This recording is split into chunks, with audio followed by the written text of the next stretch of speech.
অনেকদিন পরে একটু রেডি হয়ে বেরিয়ে পড়লাম সবাই মিলে। নমস্কার, কেমন আছেন সবাই? নতুন একটা ভিডিওতে তোমাদের অনেক অনেক ভালোবাসা জানাই। আজকে একটু বাইরে খেতে যাব, তারই ভিডিও তোমাদের সাথে শেয়ার করব। চলো, ওটা অনেকদিন আগে শেয়ার করা হয়নি, আজকেই শেয়ার করব। সবচেয়ে মজার ব্যাপার, আমরা ভ্যানে করে যাচ্ছিলাম। ঘুরতে যাওয়া মানেই খোলামেলা জায়গায় ঘুরবো।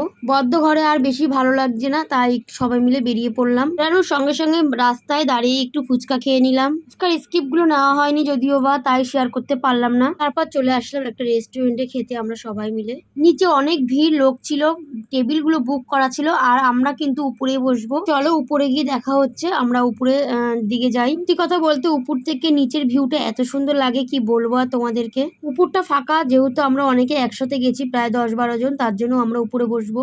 তো আমাদের সঙ্গে বাচ্চারা আছে বলে একটু খোলামেলা ফাঁকা জায়গায় ঠিক।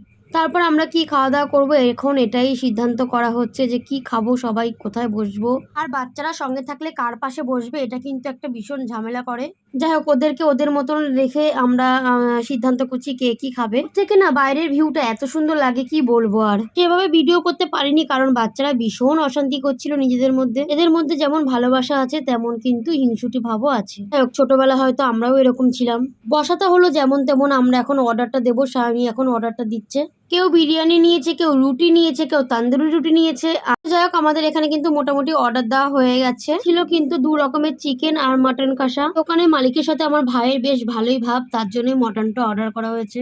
মানে আজকেই মটনটা নাকি আনা হয়েছে, তো আমার ভাই এসব ব্যাপারে ভালো বোঝে, জানে, তাই অর্ডার করা হয়েছে। তাহলে আমরা কিন্তু ওই চিকেনটাই খাই, মটনটা খাই না কোনো রেস্টুরেন্টে। আমার মেয়েও কিন্তু বিরিয়ানি নিয়েছে, দাদাও বিরিয়ানি নিয়েছে, আর আমরা সব রুটির আইটেম। সবসময় বিরিয়ানি খেতে ভালোও লাগে না, আর শেয়ার করেও খেতে পারবো, তাই আমার মেয়ে বিরিয়ানি নিয়েছে। দেখো, একটা টেবিলে হচ্ছিল না বলে আমরা কিন্তু টেবিলের উপর থেকে যেসব ডেকোরেশন গুলো ছিল সেগুলো সরিয়ে দিচ্ছিলাম। ঠিক সবাই একটু ফটো তুলছিল, আমি একটু ভিডিও স্কিপ নিয়ে নিয়েছিলাম।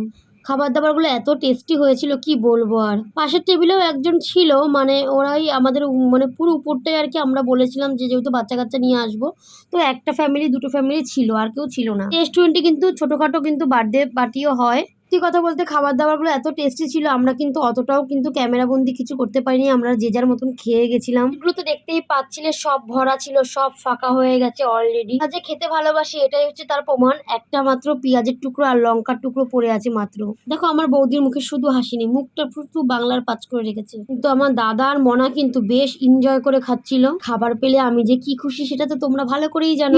কিছু কিছু স্কিপ তোমরা কিন্তু দেখেছো, সেটা তোমরা কমেন্ট করে জানাবে কি কি দেখেছিলে। আমার মেয়েও কিন্তু বেশ চেটেপুটে খেয়েছিল। এবার একটু কোল্ড ড্রিঙ্কস খেয়ে বাড়ির দিকে যাবো। সত্যি কথা বলতে মাঝে মধ্যে বাইরে বেরিয়ে আমরা খেতে ভীষণ পছন্দ করি। কারা কারা পছন্দ করো অবশ্যই বলবে। আর ভিডিওটা কেমন লাগলো তোমরা জানাবে। আজকের ভিডিওর মধ্যে যারা যারা গঠনমূলক কমেন্ট করবে, পুরো আইডিটা আমার লং ভিডিওর মধ্যে তুলে ধরবো আমি। তো পরে ছোটখাটো একটা প্রমোট করে দেবো। তো বেশ খাওয়া দাওয়া করে নিলাম।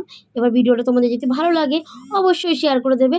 আর এখন আমাদের বাড়ি ফিরে যাওয়ার পালা। বাড়ির থেকে আমার বাপের বাড়ি কিন্তু বেশ কাছে, ওর জন্য যখন তখন যাই এবং যখন তখন চলে আসতে পারি। ভাড়া লাগে না বলেই এই সুবিধাটা আছে, তার জন্য চলে যেতে পারি।